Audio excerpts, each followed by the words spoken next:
my previous video, I spoke about Alexandria Ocasio-Cortez, who is U.S. representative. She's a politician, very young, 30 years old. This is her background here. Alexandria Ocasio-Cortez, also known by her initials AOC, is an American politician serving as the U.S. representative for New York's 14th Congressional District. The district includes the eastern part of the Bronx, portion of North Central Queens and Rikers Island, and New York City. She was born on October 13, 1989, and she's 30 years old. The Bronx is where I grew up. So on my last video, I mentioned negative information that was tweeted by NBC, who sometimes post negative stuff. I will not say post. Whenever they're doing some sort of a coverage about the Sussexes, it's usually somewhat negative based on someone who said it. I don't fully remember who said it, but they said it. But the reason I want to do a second video about her is that recently something that happened between her and another politician, and she tried to brush it off, but when she tried to move on with her life and took it as it is, and I don't know the full story when that happened live, person face to face, but I think she handled it perfectly. But no one, the public would have known if the thing had happened, because she handled it herself right when it happened. But apparently the person who had accused her, or who had cursed at her, went further with it. I believe she will mention what happened on the video that I'm going to show you. Went further with it, where she said, no, I'm not going to let this slide. I tried to handle it privately or something like that. I'm just paraphrasing. And then you think I should accept your BS when we have, I've already handled it and stuff like that. So the reason I want to show it is that this is the kind of women that the U.S. have. Okay. I would not say she's at the level of Megan in terms of set things right on your face and things like that, but it's hard for me to say. But I don't want to compare her with Megan or anything like that. But the only reason I want to sort of bring it is the fact that she didn't sit back and let things happen.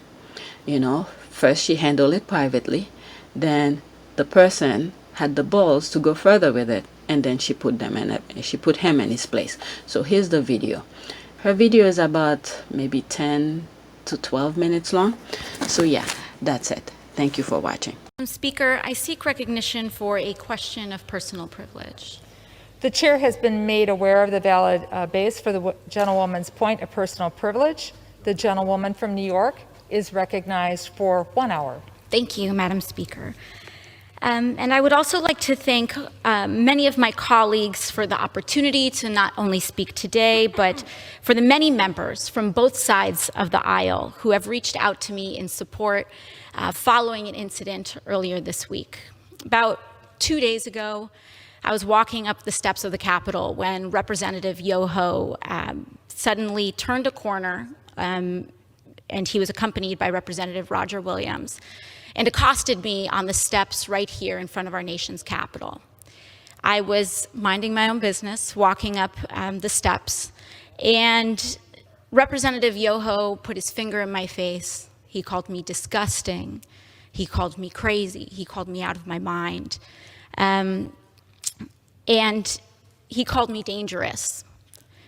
And then he took a few more steps, and after I had recognized his comments as rude, he walked away and said, "I'm rude. You're calling me rude." I took a few steps ahead, and I walked inside and cast my vote, because my constituents send me here each and every day to fight for them and to make sure that they are able to keep a roof over their head, that they're able to feed their families, and that they're able to carry their lives with dignity. I walked back out, and there were reporters in the front of the Capitol. And in front of reporters, Representative Yoho called me, and I quote, "a fucking bitch." These are the words that Representative Yoho levied against a congresswoman, the congresswoman that not only represents New York's 14th congressional district, but every congresswoman and every woman in this country, because all of us have had to deal with this in some form, some way, some shape, at some point in our lives. And I want to be clear that Representative Yoho's comments were not deeply hurtful or piercing to me, because I have worked a working class job. I have waited tables in restaurants, I have ridden the subway, I have walked the streets in New York City.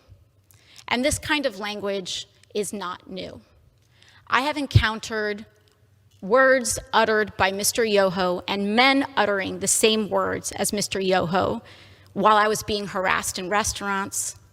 I have tossed men out of bars that have used language like Mr. Yoho's. And I have encountered this type of harassment riding the subway in New York City. This is not new. And that is the problem. Mr. Yoho was not alone. He was walking shoulder to shoulder with Representative Roger Williams. And that's when we start to see that this issue is not about one incident. It is cultural. It is a culture of lack of impunity, of accepting of violence and violent language against women, and an entire structure of power that supports that. Because not only have I been spoken to disrespectfully, particularly by members of the Republican Party and elected officials in the Republican Party, not just here, but the President of the United States last year told me to go home to another country, with the implication that I don't even belong in America.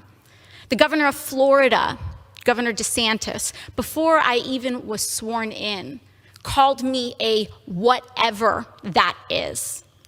Dehumanizing language is not new. And what we are seeing is that incidents like these are happening in a pattern. This is a pattern of an attitude towards women and dehumanization of others.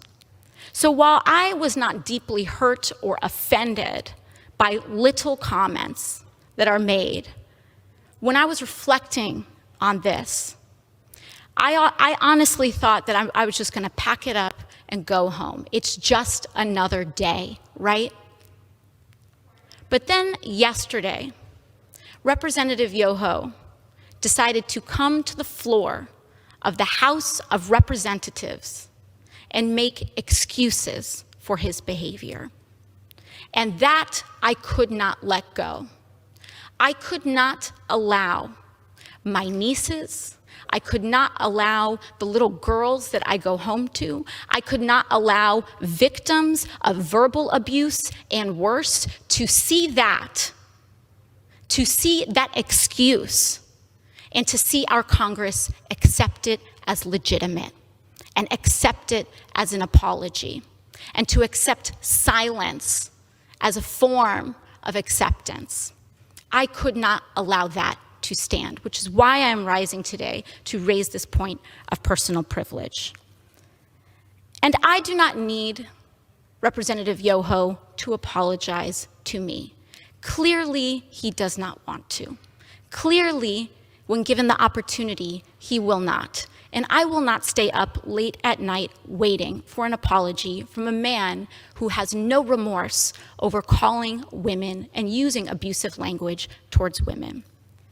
But what I do have issue with is using women, our wives and daughters, as shields and excuses for poor behavior. Mr. Yoho mentioned that he has a wife and 2 daughters. I am 2 years younger than Mr. Yoho's youngest daughter. I am someone's daughter too.